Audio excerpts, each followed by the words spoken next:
Bienvenidos. En este vídeo vamos a hablar de valencias porque para poder utilizar este diccionario vamos a tener que aprender algunos conceptos básicos sobre ellas. Así que, ¿qué es una valencia? No nos referimos a la ciudad de la paella. Todo verbo tiene valencias o argumentos verbales. Utilizamos la palabra valencia como un préstamo de la química. Del mismo modo que todo elemento tiene su valencia, es decir, un número determinado de electrones que puede compartir para formar un compuesto, todo verbo tiene también su valencia, un número determinado de argumentos que completan su significado. Suena un poco complicado, ¿no? Veamos cómo funciona. Piensa en la frase como un rompecabezas, con muchas piezas que deben encajar entre sí. La pieza central del rompecabezas es el verbo. Todas las demás piezas deben encajar en él.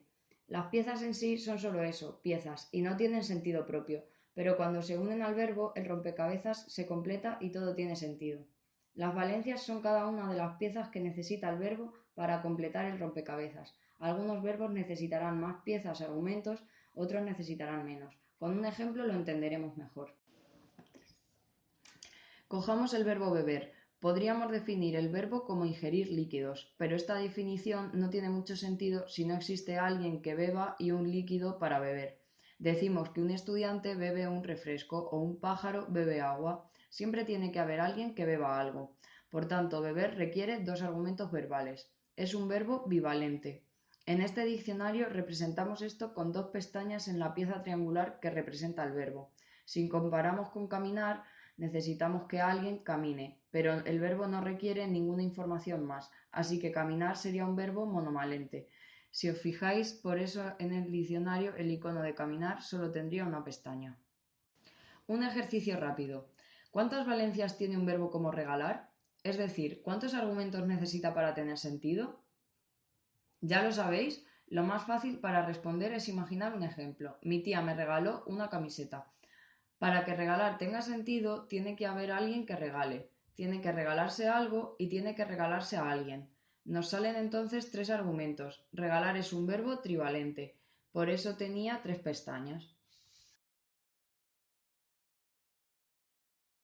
Recapitulando, tendríamos tres tipos de verbos: monovalentes cuando necesitan solo de una pieza de información, un argumento, como caminar, dormir o maullar; bivalentes cuando necesitan dos, como beber, construir o soñar; y trivalentes cuando necesitan tres, como regalar, decir o nombrar. Quizá os surjan dudas. ¿Y si en vez de decir mi tía me regaló una camiseta, mi frase era mi tía me regaló una camiseta ayer por mi cumpleaños? Si cuentas, salen 5 argumentos y no 3. Alguien regaló algo a alguien en un determinado momento por un motivo. Por eso es importante aprender a distinguir qué información es imprescindible para que el verbo tenga sentido y cuál simplemente viene bien para saber un poco más. Dónde, cuándo o por qué suelen ser información curiosa y que puede resultar útil, pero los verbos no la necesitan en el mismo sentido que comer necesita a alguien que coma y algo que comer. La valencia de un verbo viene determinada solamente por sus argumentos, la información mínima sin la cual el verbo no tiene sentido, no por la información secundaria. Estos complementos no fundamentales se llaman satélites, pertenecen al sistema solar de la frase, pero no llegan a ser planetas.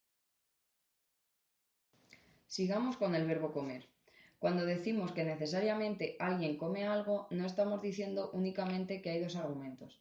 La frase una mesa come ecuaciones de segundo grado sí da al verbo comer dos argumentos, pero no me negaréis que no tiene ningún sentido. Es decir, no todos los argumentos valen para todos los verbos. Comer tiene dos argumentos, pero pide que su primer argumento sea animado, solo las personas y los animales comen, y que el segundo sea concreto. Puedes comer un filete, una merluza o una manzana, pero no a tu tía, la que te había regalado la camiseta, a no ser que seas caníbal, claro, pero mejor obviamos esa opción. En base a esto podemos clasificar los sustantivos en función de estas caracterizaciones semánticas. Más animado, más humano, persona; más animado, menos humano, animales y plantas; menos animado, más concreto, cosas; menos animado, menos concreto, pensamientos, ideas, abstracciones.